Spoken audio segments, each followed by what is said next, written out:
Bonjour, bonsoir tout le monde. Si je vous demande qui a inventé le cinéma, il y a de grandes chances que vous me répondiez les frères Lumière. Or, c'est tout à fait exact en fait. Ceux qui savaient, c'est bien. Les autres, c'est pas terrible. En revanche, si je vous demande ce qu'ils ont inventé précisément, ou comment ils en sont arrivés là, il y a des chances que ça coince un petit peu plus. Du coup, aujourd'hui, on va s'intéresser à la préhistoire du cinéma.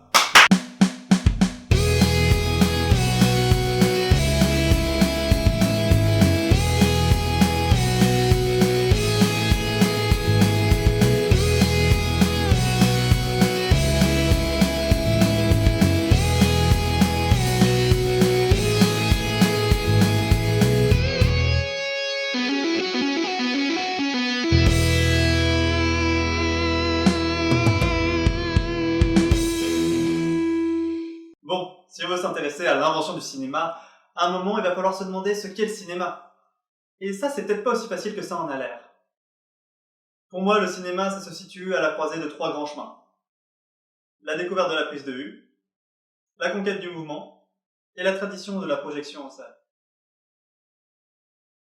Alors on va passer assez rapidement là-dessus, parce qu'il y a déjà un gros plan sur la caméra obscura, et peut-être parce qu'il y aura aussi quelque chose sur les débuts de la photographie. On va quand même rappeler que c'est avec Nicéphore Niepce que les choses vont devenir vraiment sérieuses, puisqu'il va inventer l'héliographie. L'héliographie, ça marche grâce à une caméra obscura. Dans le fond, à la place de l'écran, on met une plaque enduite d'un produit chimique photosensible, qui réagit à la lumière, et on attend. Et on attend. Et on attend. Parce qu'au début, il va falloir attendre à peu près une journée pour qu'une image s'imprime. Qu'une image floue s'imprime. Du coup, c'est pas évident pour capturer plusieurs images à la suite, ce qui est indispensable pour la capture du mouvement. Très vite, il va y avoir beaucoup d'améliorations qui vont permettre de réduire le temps de pause. Mais la capture du mouvement va faire un énorme bond en avant grâce à un pari sur des chevaux. L'histoire commence avec un Français, Jules-Étienne Maret, qui écrit dans un livre de zoologie que quand un cheval galope, à un moment, ses quatre sabots ne touchent plus le sol. Ça va diviser la communauté scientifique et artistique car ça remet notamment en cause les représentations célèbres de héros à cheval. Mais il y a un homme qui s'appelle Leland Stanford qui est très riche et qui croit à cette théorie. Mais il y croit à fond, à tel point qu'il va parier avec ses amis sur la véracité de cette théorie. Il est sûr que quand un cheval galope, ses quatre sabots décollent du sol. Il va parier 25 000 $ là-dessus. 25 000 $ de l'époque. Seulement le pari fait, il va devoir se poser une question. Comment prouver qu'il a raison? Il va alors avoir l'idée de faire appel à un certain Muybridge. À l'époque, Muybridge essayait d'obtenir des photos rapprochées. Et il va travailler, avec le soutien de Leland Stanford, à décomposer le mouvement d'un cheval au galop.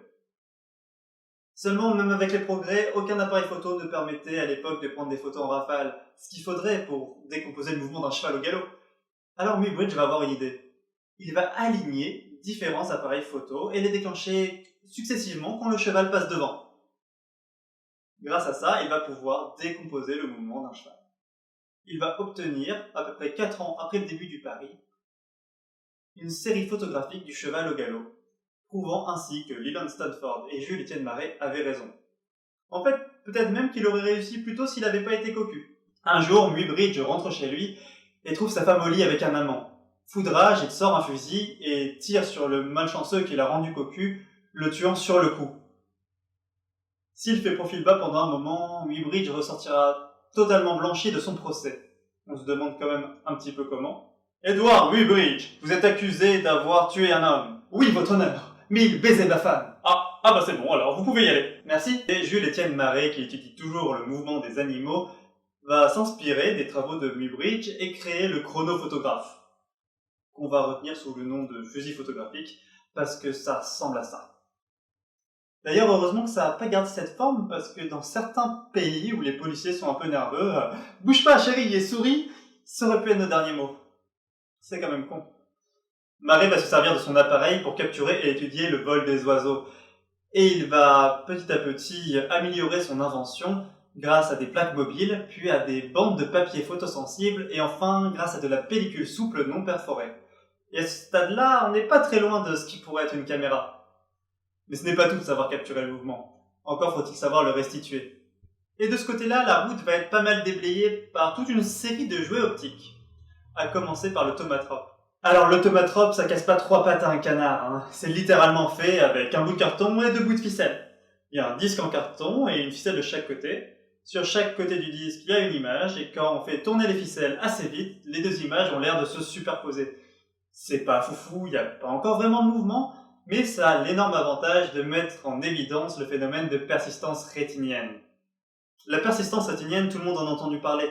C'est le phénomène qui nous permet de lier des images entre elles si elles se suivent d'assez près. Sur ce principe vont être créés le phénakistiscope, le zootrope et le praxinoscope. À vos souhaits. Le phénakistiscope, encore une fois, c'est un disque en carton avec des dessins. Cette fois, il y a des fentes et en regardant à travers les fentes dans un miroir, on peut voir le mouvement quand le disque tourne. L'évolution suivante, c'est le zootrope. Cette fois, ce n'est plus un disque, mais un espèce de tambour. Et là, on va passer plusieurs inventions parce que sinon l'épisode durerait beaucoup trop longtemps. Polyorama panoptique, stéroscope binoculaire ralenti, stérofantascope, kinésiscope, kinétoscope, mégalétoscope, chromatoscope, chromatrope, plasmatrope. Et on va passer directement au praxinoscope. Le praxinoscope, c'est une évolution du zootrope. C'est Émile Reynaud qui va avoir l'idée d'enlever les fentes et de mettre des miroirs au milieu.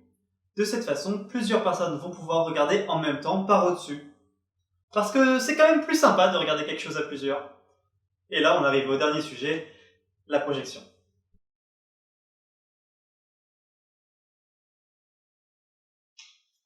On peut commencer par noter que Muybridge comme Reynaud avaient pensé à la projection pour la continuité de leurs travaux.